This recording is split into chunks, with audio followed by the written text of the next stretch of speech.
Break के बाद सभी का स्वागत। और जिस तरह से ईडी के सवालों से बचने के लिए लगातार कहीं ना कहीं कोशिश कर रहे हैं अरविंद केजरीवाल, उसी पर हम हमारे संवाददाता जो मौजूद हैं अनुज यादव, उनसे भी सवाल करेंगे। लेकिन एक और सवालों के जवाब देने के लिए एक और सांसद हैं जिन्हें कई ऐसे सवाल हैं जिनके जवाब देने हैं, उस पर एक खबर ले लेते हैं। संसद में सवाल पूछने के लिए रिश्वत लेने के मामले में तृणमूल कांग्रेस सांसद महुआ मोइत्रा को आज लोकसभा की आचार समिति के सामने पेश होना है। और इससे पहले महुआ ने लोकसभा की आचार समिति के सामने पेश होने के लिए और समय मांगा था।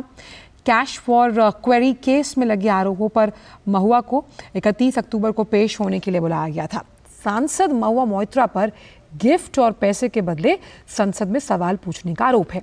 एक साक्षात्कार में महुआ ने यह माना था कि उन्होंने अपने मित्र और बिजनेसमैन दर्शन हीरानंदानी को संसद का अपना लॉगिन और पासवर्ड दिया था।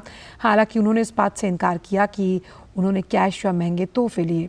सीबीआई को दी अपनी शिकायत में सुप्रीम कोर्ट के वकील जय अनंत ने महुआ मोइत्रा पर संसद में पैसे लेकर सवाल पूछने का आरोप लगाया था। और इसी शिकायत के आधार पर बीजेपी सांसद निशिकांत दुबे ने आरोप लगाया कि दर्शन हीरानंदानी से कैश और महंगे तोहफे लेकर महुआ संसद में सवाल पूछती हैं। उन्होंने लोकसभा स्पीकर से महुआ को निलंबित करने की भी मांग की। इससे पहले लोकसभा की आचार समिति जय अनंत और निशिकांत के बयान दर्ज कर चुकी है। और लोकसभा की आचार समिति में आज की कार्रवाई से पहले वकील जय अनंत ने कहा कि यह बेहद गंभीर मामला है और सच्चाई सामने आनी चाहिए। कमेटी का राइट है डिसाइड करना कि क्या होना चाहिए क्या होना नहीं चाहिए। ना मैं, ना आप, ना कोई तीसरा व्यक्ति बता सकता है कि कैसे होना चाहिए कमेटी का काम। वो तो सिर्फ कमेटी तय करेगी।